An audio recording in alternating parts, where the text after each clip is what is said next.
Good morning students. तो कैसे हैं आप सब। मैं साहिल रावत, आपका इंग्लिश मेंटोर। स्वागत करता हूं बच्चों आपका आज की क्लास में। तो चलते हैं सीधा क्लास की तरफ और देखते हैं। लास्ट क्लास में हम डिस्कस कर रहे थे चैप्टर आपका इंडिगो। इंडिगो चैप्टर में हम क्या पढ़ रहे हैं बच्चों? महात्मा गांधी के बारे में पढ़ रहे हैं। महात्मा गांधी और जिसके राइटर हैं, जो हमें महात्मा गांधी की स्टोरी बता रहे हैं, वो कौन है बच्चों? लुई फिशर है, जो कि पहले शुरुआत में ब्रिटिश आर्मी में सर्व कर चुके थे, लेकिन बाद में उनके अंदर बदलाव आता है और वो क्या करते हैं, वो महात्मा गांधी की लाइफ से बहुत ज्यादा इंप्रेस होते हैं, उनके विचारों से बहुत ज्यादा इंप्रेस होते हैं और वो फॉलो करना शुरू कर देते हैं महात्मा गांधी को। और वो महात्मा गांधी जी के ऊपर एक किताब भी लिखते हैं जिसका नाम था the life of Mahatma Gandhi, जो कहलाती है one of the best book written on Mahatma Gandhi ever. ठीक है। अब इस किताब में वो क्या बता रहे हैं कि वो महात्मा गांधी जी से पहली बार कब मिले थे। 1942 में उनकी मुलाकात सेवाग्राम में महात्मा गांधी जी से हुई थी, जहां उन्होंने महात्मा गांधी से पहला सवाल ये पूछा था कि आपको ऐसा आपके मन में विचार क्यों आया कि आपको ब्रिटिश सरकार को भारत से खदेड़ के बाहर निकालना है। जिसका जवाब देते हुए महात्मा गांधी ये बताते हैं कि इन सब की शुरुआत कहां से हुई। महात्मा गांधी शुरू से जब वो भारत में आए थे, वो इस मकसद के साथ भारत नहीं आए थे कि वो यहाँ से अंग्रेजों को बाहर निकालेंगे, जबकि ये सब बदलाव आए कहां से बच्चों? वो बताते हैं 1917 से, 1917 से। और इस स्टोरी को वो कंटिन्यू करते बताते हैं कि 1917 में आखिर हुआ क्या था। बल्कि ये कहानी 1917 से एक साल पहले 1916 से ही शुरू हो गई थी, जब वो कांग्रेस की जो नेशनल कांग्रेस कन्वेंशन होता है, उसमें एनुअल कन्वेंशन में पार्टिसिपेट करने आ रखे थे। वहां पे काफी सारे विजिटर्स और लीडर्स जो थे पार्टिसिपेट कर रहे थे। वहीं उनकी मुलाकात एक किसान से होती है जिसका नाम था राजकुमार शुक्ला। जो कहां से आया था बच्चों? मुझे रिमाइंड करवाइए। यस, वो चंपारण से वहां आया था महात्मा गांधी के पास, अपने सभी पीजेंट्स किसान भाइयों की शिकायत को लेकर के रिप्रेजेंटेटिव बनकर उनका आया था। और वो जो शिकायत महात्मा गांधी के सामने रखता है कि किस तरह से उन्हें जानबूझ करके नील की खेती कराई जा रही है और उसमें से भी जो उनको नुकसान हुआ है उसका मुआवजा उनको नहीं मिल रहा है। नुकसान क्यों हुआ था? नुकसान इस वजह से हुआ था क्योंकि पहले उनसे जानबूझ के नील की खेती कराई जाती थी और नील की खेती की वजह से उनका जो जमीन की जो उपजाऊता थी वो भी खत्म होती थी, जो फर्टिलिटी थी वो खत्म होती थी। और बाद में क्या हो गया था कि जो जर्मन टेक्नोलॉजी थी, जर्मन साइंटिस्ट ने डेवलप कर लिया था एक आर्टिफिशियल इंडिगो, जो कि लैब में ही क्रिएट हो जाता था। तो जिसकी डिमांड ज्यादा हो गई थी और इस वजह से जो इनके द्वारा मैन्युफैक्चर्ड या फिर जो बनाया पैदा किया गया इंडिगो था, वो बिक नहीं रहा था। उससे भारी नुकसान झेलना पड़ा भारत के किसानों को, खासकर चंपारण में। चंपारण डिस्ट्रिक्ट में ये चीज ज्यादा हुई और वहां के किसानों को मुआवजा भी नहीं दिया गया।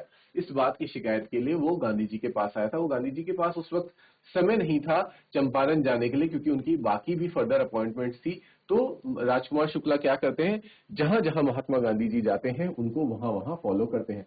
और महात्मा गांधी जी उनकी इस दृढ़ निश्चय को देख करके, इस कमिटमेंट को देख करके बहुत ज्यादा इंप्रेस होते हैं और वो समझते हैं कि यानी कि इसकी समस्या में वाकई कोई गंभीरता है, यानी कि ये प्रॉब्लम सच में बहुत बड़ी है। इस वजह से ये इंसान अभी भी यहाँ पे टिका हुआ है, डटा हुआ है, मेरे साथ जहां मैं जा रहा हूँ वहां वहां मेरे साथ आ रहा है। वो इस बात से इंप्रेस होते हैं और वो उसे प्रॉमिस करते हैं कि वो उसे चंपारण में आके मुलाकात करेंगे।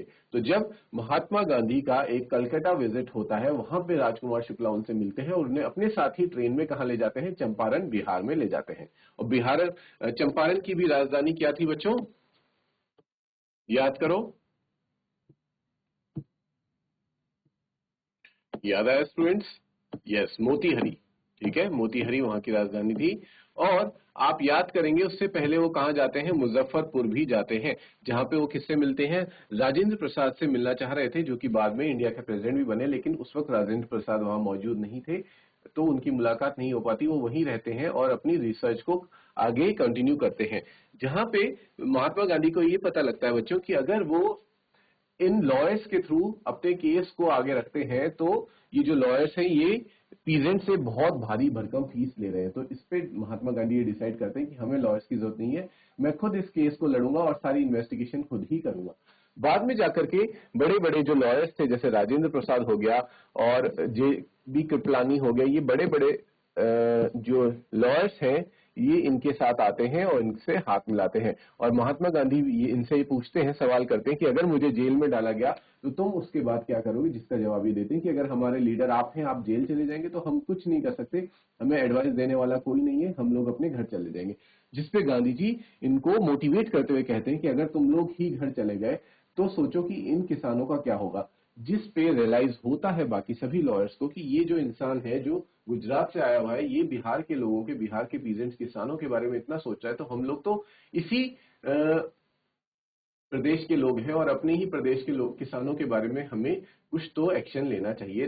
देन दे डिसाइड कि अगर महात्मा गांधी जी आप जेल जाएंगे तो हम सब भी आपके साथ जेल जाने को तैयार हैं।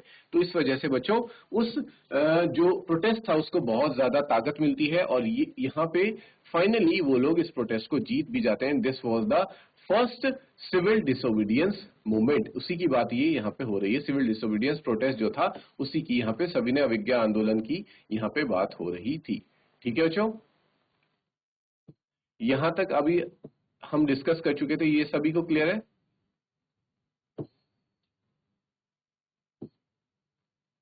ये सारे वो फेमस लॉयर्स थे, राजेंद्र प्रसाद, बृजकिशोर बाबू, मौलाना मजहूर अल हक। ठीक है, ये सभी गांधी जी के साथ में सपोर्ट में थे और फिर उनके साथ प्रिजन जाने को भी तैयार थे। हमने देखा कि सिविल डिसोबीडियंस मूवमेंट को वो क्या कर जाते हैं, फर्स्ट इन मूवमेंट को जीत जाते हैं। उसके बाद वो फिर से एक और सिविल डिसोबीडियंस स्टार्ट करते हैं जिसका कि सेकेंड फेज स्टार्ट होता है।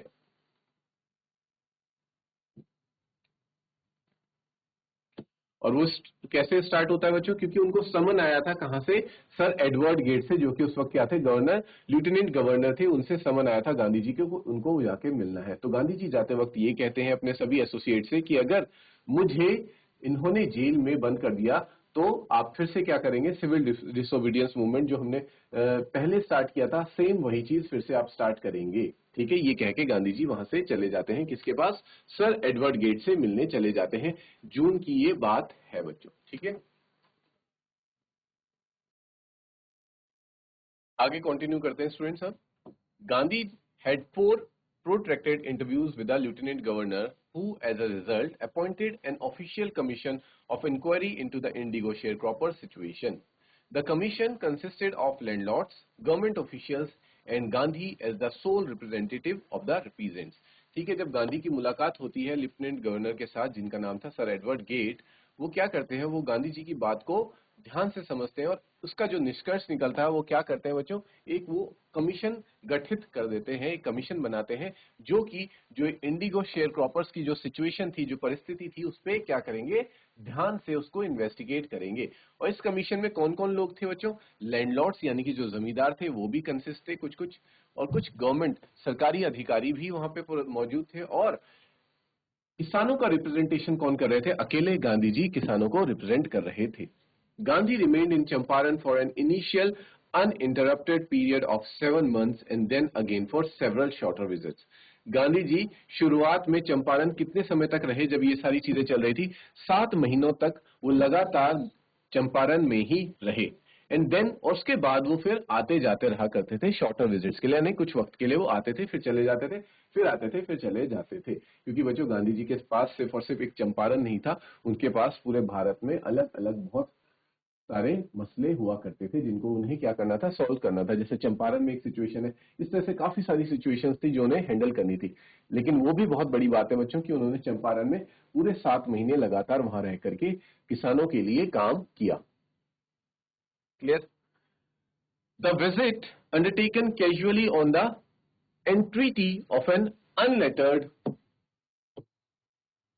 peasant in the expectation that it would last a few days occupied almost a year of Gandhi's life.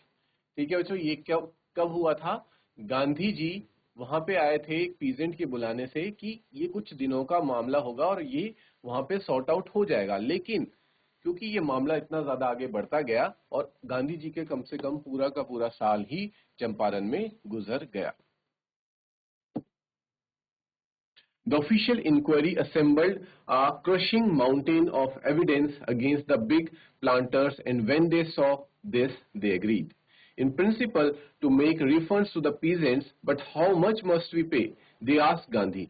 तो जब ऑफिशियल इंक्वायरी होती है यानी कि जब छानबीन होती है इस मामले में, तो असली गुनहगार सामने आते हैं, जो कि क्या थे बच्चों, बहुत सारे एविडेंस यानी कि जो सबूत हैं वो किसके खिलाफ आते हैं, जो बड़े बड़े प्लांटर्स थे, ठीक है, जो जानबूझ के किसानों से जबरदस्ती उनसे इंडिगो प्लांट करवाया करते थे, उनकी सारी गलती सामने आती है और ये पूरी तरह से क्लियर हो जाता है कि पीजेंट्स यहाँ पे निर्दोष हैं और उनको मुआवजा मिलना चाहिए।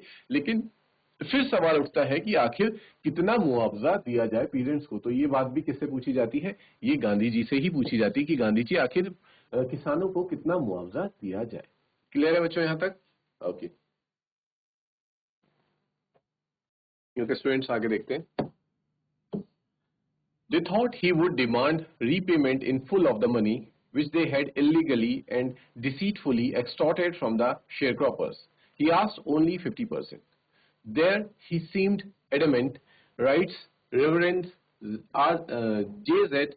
Hodge, a British missionary in Champaran who observed the entire episode at close range. ठीक है बच्चों, यहाँ पे वो कहते हैं कि जब वो गांधी जी से पूछते हैं कि कितना मुआवजा उन्हें दिया जाए, तो ब्रिटिश सरकार को ये लग रहा था कि गांधी जी ये कहेंगे कि सारा का सारा 100% मुआवजा उन्हें दिया जाए जितना कि उनका नुकसान हुआ है, ठीक है। लेकिन गांधी जी क्या कहते हैं, गांधी जी सिर्फ और सिर्फ डिमांड करते हैं 50% ही वापस दिया जाए, जिसपे थोड़ा बहुत शॉक होते हैं सभी ब्रिटिशर्स। और ये सारी चीजें कौन नोटिस कर रहे थे, J.Z. हॉज, जो कि एक ब्रिटिश मिशनरी थे। मिशनरी कौन होते हैं बच्चों, आपको पता ही होगा। जो ब्रिटिश सरकार में जब हमारे पर ब्रिटिश रूल था, तो मिशनरीज जो थे वो क्या करते थे, क्रिश्चियनिटी को, अपने जो क्रिश्चियन रिलीजन है उसको स्प्रेड करने का जो काम किया करते थे, वो थे मिशनरीज, ठीक है। तो ये लोग, ये जो वहां पे थे, ये वो इस पूरे एंटायर इंसिडेंट को क्या कर रहे थे, कीनली ऑब्जर्व कर रहे थे, सारी चीजें देख रहे थे। और वही इसके बारे में कहते हैं कि who's observe the entire episode at close range, जो बहुत ही नजदीक से ये सारी चीजें देख रहे थे। Thinking probably that he would not give way, the representative of the planters offered to refund to the extent of 25%, and to his amazement, Mr. Gandhi took him at his word, thus breaking the deadlock. ठीक है बच्चों, यहाँ पे वो बताते हैं कि जो प्लांटर्स थे वो उतना भी देने को तैयार नहीं थे, वो सिर्फ और सिर्फ कितना कह रहे थे कि वो 25% ही उन्हें रिटर्न करेंगे। This settlement was adopted unanimously by the commission, और इसको कौन भी अडॉप्ट कर लेता है, जो कमीशन है वो अडॉप्ट कर लेता है। Gandhi explain that the amount of the refund was less important than the fact that the landlords had been obliged to surrender part of the money and with it part of their prestige. यहाँ पे गांधी जी इस बात को बताते हैं कि हमारे लिए ये बहुत बड़ी बात नहीं थी। जैसा कि मैंने शुरू में भी कहा था बच्चों, गांधी जी का मकसद ये नहीं था कि किसानों को मुआवजा दिलाया जाए, ठीक है, मुआवजा दिलाना भी जरूरी था, जो कि वो दिला देते हैं। वो 50% डिमांड करते हैं, जबकि लैंडलॉर्ड्स 25% पे ही अलाउ करते हैं कि हम 25% ही वापस देंगे, जिसको कि गांधी जी क्या कर लेते हैं, डील डन कर लेते हैं, डील साइन कर लेते हैं, ठीक है। फिर गांधी जी इस बात को बाद में एक्सप्लेन करते हैं कि मेरे लिए मुआवजा उतनी बड़ी बात नहीं थी, सबसे ज्यादा बड़ी बात क्या थी कि जो लैंडलॉर्ड्स थे, जो जमींदार थे, जो कि आज अभी तक किसानों पर, गरीब किसानों पर हुकूमत जमाया करते थे, उन्होंने क्या किया, सरेंडर किया, यानी कि उन्होंने अपनी गलती मानी, उन्होंने हार मानी और उन्होंने अपनी हार स्वीकार करी, part of the money with it, और साथ ही साथ पैसा भी वापस किया, and with it part of their Prestige, यानी कि जिस प्रेस्टीज का मतलब है बच्चों सेल्फ रिस्पेक्ट को वो ज्यादा ऊपर रखा करते थे। वो ये समझते थे कि हम किसानों से ऊपर हैं, बड़े हैं, इस चीज को भी उन्होंने क्या करा, दरकिनार किया। Therefore, as far as the peasants were concerned, the planters had behaved as lords above the law. क्योंकि पीजेंट्स के अनुसार जो प्लांटर्स थे, ये लैंडलॉर्ड्स थे, वो हमेशा कैसे बिहेव करते थे इन पीजेंट्स के साथ, अपने आप को ऊपर रखते थे और पीजेंट्स को हमेशा दबाया कुचला जाता था, ठीक है। और गांधी जी के लिए सबसे इंपॉर्टेंट क्या था, इक्वालिटी। वो चाह रहे थे कि पीजेंट्स को भी उतना ही सम्मान दे ये जो लैंडलॉर्ड्स हैं।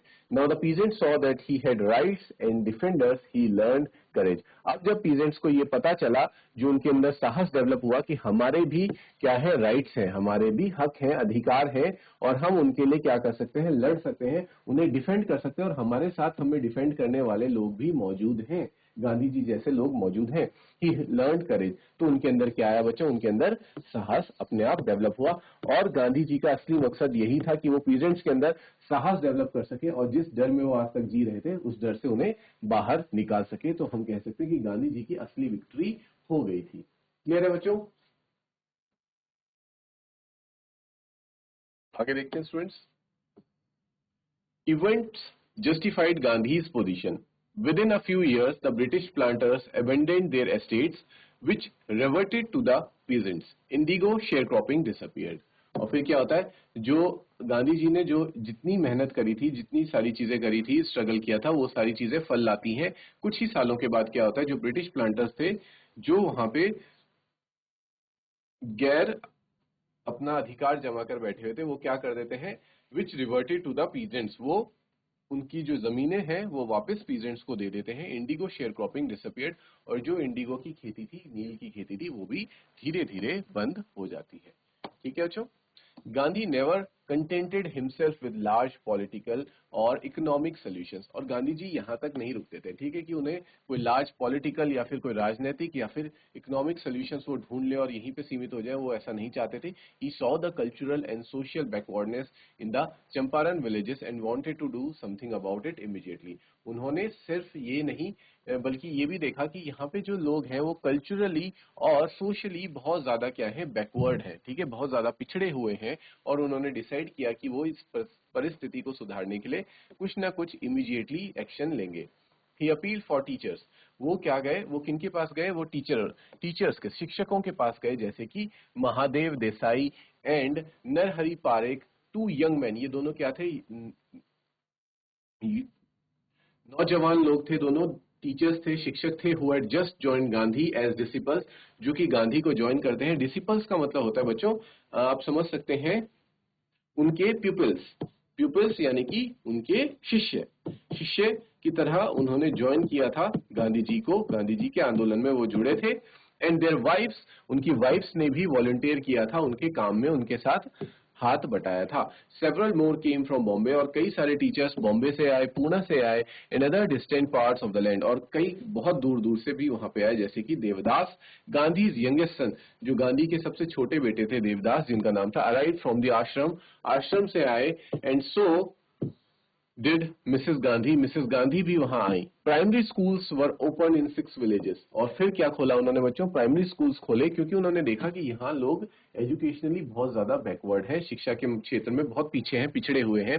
तो उन्होंने ये गुहार लगाई सभी, पूरे भारतवर्ष के सभी शिक्षकों से, नौजवान शिक्षकों से, कि वो वहां पे आए और अपनी सर्विसेज प्रोवाइड करें, और सब लोग गांधी जी के कहने पर वहां पर आए भी। और 6 विलेजेस में, 6 गांवों में उन्होंने क्या करे, प्राइमरी स्कूल्स खोले। Kasturbai taught the ashram rules on personal cleanliness and community sanitation। Kasturba by वहां पे क्या सिखाती थी, पर्सनल क्लीननेस की, कैसे साफ सफाई वगैरह रखनी है, सैनिटेशन, क्योंकि ये गांधी जी की लाइफ का बहुत इंपॉर्टेंट पार्ट था, साफ सफाई, ठीक है, क्लीननेस पे वो बहुत ज्यादा ध्यान देते थे। और तभी आपको पता है बच्चों, जिस स्वच्छ भारत अभियान भी अभी चल रहा है, ये गांधी जी के उस पे ही, नक्शे कदमों पर ही चल रहा है।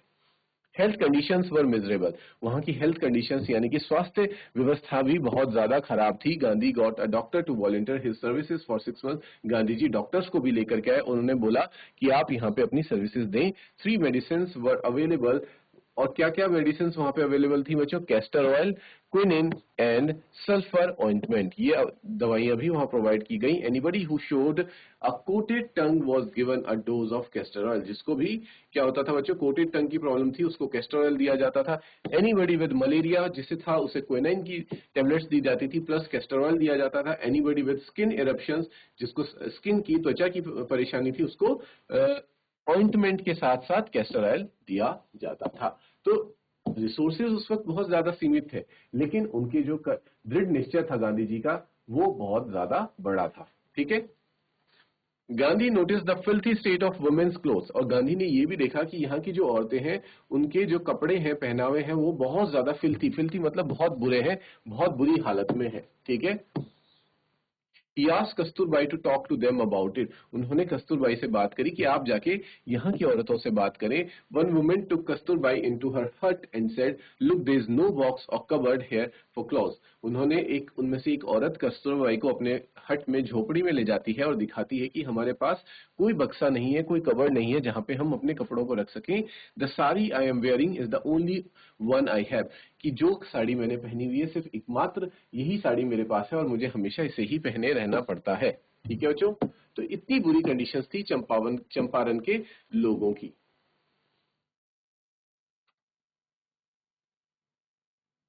During his long stay in Champaran, Gandhi kept a long distance watch on the ashram. जब वो चंपारण में थे तो वो अपने आश्रम पर भी क्या करते थे, वॉच रखा करते थे. He sent regular instructions by mail and asked for financial accounts. और वो रेगुलर क्या भेजा करते थे, मेल भेजा करते थे और फाइनेंशियल हिसाब किताब का भी के बारे में भी पूछा करते थे. Once he wrote to the residents that it was time to fill in the old latrine trenches and dig new ones, otherwise the old ones would begin to smell bad. और एक बार वो ये भी लिखते हैं वहाँ के रेजिडेंट्स को कि जो उनकी वहाँ के टॉयलेट्स थे वगैरह थे उसको क्या करो, फिर से जो वहाँ के गड्ढे थे टॉयलेट्स के उनको खाली करो और फिर से नए गड्ढे बनाओ ताकि वहाँ से बुरी स्मेल आना बंद हो जाए. The Champaran episode was a turning point in Gandhi's life. जो चंपारण का ये एपिसोड था, ये अध्याय था, ये गांधी जी के लाइफ में, खुद के उनके अपने लाइफ में एक टर्निंग पॉइंट बन करके निकला. What I did, he explained, was a very ordinary thing. I declared that the British could not order me about in my own country. उस दिन उन्होंने चंपारण में क्या डिसाइड किया गांधी जी ने कि कोई भी मुझे नहीं ऑर्डर देगा कि मुझे अपने देश में क्या करना चाहिए, और वो भी कोई बाहर से आया व्यक्ति मुझे ये ऑर्डर नहीं दे सकता कि मुझे अपने देश में किस तरह से रहना चाहिए. ये गांधी जी ने उस वक्त डिसाइड किया. But Champaran did not begin as an act of defiance. It grew out of an attempt to alleviate the distress of large numbers of poor peasants. This was the typical Gandhi pattern. His politics were intertwined with the practical day-to-day problems of the millions. His was not a loyalty to abstractions, it was a loyalty to living human beings. ठीक है, उसमें कह रहे हैं कि चंपारण का जो ये केस था बच्चों, ये ब्रिटिश सरकार के खिलाफ डायरेक्ट वो अटैक नहीं करना चाह रहे थे, वो सिर्फ और सिर्फ वहां के जो गरीब किसान थे उनके राइट्स को प्रोटेक्ट करना चाह रहे थे. और यही गांधी जी का पैटर्न भी था. वो किसी से, क्योंकि आप सभी को पता है बच्चों, गांधी जी कैसे थे, अहिंसावादी थे, सत्य के राह पे चला करते थे. वो किसी को भी परेशान नहीं करना चाहते थे. उनका सिर्फ ये था कि जो दबे कुचले पीड़ित लोग हैं उनको क्या करा जाए, उनको एलिविएट करा जाए, उनकी लाइफ को सुधारा जाए. ठीक है, और वो लॉयल्टी शो करना चाहते थे सभी लिविंग ह्यूमन बींग्स के लिए. ठीक है, यही उनका पैटर्न था और इसी पैटर्न को फॉलो करते हुए उन्होंने ब्रिटिश सरकार से लड़ाई लड़ी. In everything Gandhi did, moreover he tried to mold a new free Indian who could stand on his own feet and thus make India free. Gandhi ji सिर्फ एकमात्र चीज करना चाह रहे थे, वो हर इंडियन को, हर भारतीय को क्या करना चाह रहे थे, अपने कदमों पे खड़ा होने देना चाह रहे थे. वो चाह रहे थे कि हर भारतीय इतना सशक्त बने, अपने पैरों पे खड़ा हो और इंडिया को फ्री करवा सके, क्योंकि सिर्फ इकलौते गांधी जी भारत को फ्री नहीं करवा सकते थे. इस बात को वो जानते थे. वो चाहते थे कि सभी भारतीय इतने सशक्त बने कि वो अपनी आवाज उठा सके और भारत को आजाद करा सके. और वो यही साहस और यही दृढ़ निश्चय हर भारतीय के अंदर भरना चाह रहे थे. क्लियर है बच्चों यहां तक?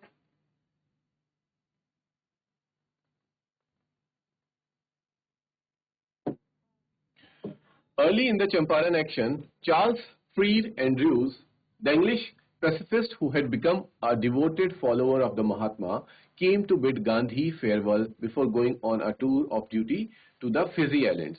अब लगा लीजिए बच्चों कि गांधी जी का इतना बड़ा प्रभाव था कि खुद ब्रिटिश सरकार के लोग उनके क्या हो रहे थे, फैन बन रहे थे. ठीक है, उनके काम से प्रभावित हो रहे थे और उनसे मिलने आया करते थे. ये खुद जो चार्ल्स फ्री एंड्रूज की बात यहाँ पे कर रहे हैं, ये कौन था, एक इंग्लिश पैसिफिस्ट था. ये जब इसको ट्रांसफर किया गया और इसे फिजी आइलैंड भेजा जा रहा था, तो ये आखिरी बार गांधी जी से मुलाकात करने आता है. Gandhi's lawyer friends thought it would be a good idea for Andrews to stay in Champaran and help them. Gandhi के लॉयर्स ने ये समझा, जो गांधी के लॉयर्स यानी कि बच्चों जो गांधी जी के साथ जितने भी राजेंद्र प्रसाद थे, जेबी कृपलानी थे और बड़े बड़े जो उस वक्त के बड़े भारत के सबसे मशहूर लॉयर्स हुआ करते थे, भारतीय लॉयर्स वकील जो थे, उन्होंने ये सोचा कि जो एंड्रयूज है अगर ये हमारे साथ ही गांधी जी का साथ दे और हमारे साथ यहाँ चंपारण में रहे तो बहुत बड़ी मदद हो सकती है, हमें मिल सकती है. Andrews was willing if Gandhi agreed. और एंड्रयू भी इस बात के लिए क्या हो गया था, राजी हो गया था, लेकिन वो चाहता था कि गांधी जी इस बात के लिए क्या करें, एग्रीमेंट दे, कि गांधी जी एग्री करें. But Gandhi was vehemently opposed. He said, "You think that in this unequal fight it would be helpful if we have an Englishman on our side? This shows the weakness of your heart. The cause is just and you must rely upon yourselves to win the battle. You should not seek a prop in Mr. Andrews because he happens to be an Englishman." इसके खिलाफ आवाज उठाते हैं महात्मा गांधी और वो ये कहते हैं कि तुम्हें क्या लगता है कि अगर तुम एक अंग्रेज की सहायता लेते हो अंग्रेजों के खिलाफ लड़ने के लिए, तो क्या वो सही बात होगी? इससे तो हमारी क्या शो होगी, क्या जाहिर होगी? हमारी कायरता जाहिर होगी कि हमारे अंदर, हम भारतीयों के अंदर इतनी काबिलियत नहीं है कि हम अपनी लड़ाई स्वयं से लड़ सकते हैं, और हमें एक अंग्रेज की मदद लेनी पड़ रही है अपनी लड़ाई लड़ने के लिए। इसलिए वो सख्त मना करते हैं कि हम किसी अंग्रेज की मदद नहीं लेंगे अपनी लड़ाई लड़ने के लिए, हम खुद ही स्वयं ही उनसे, we will fight with ourselves.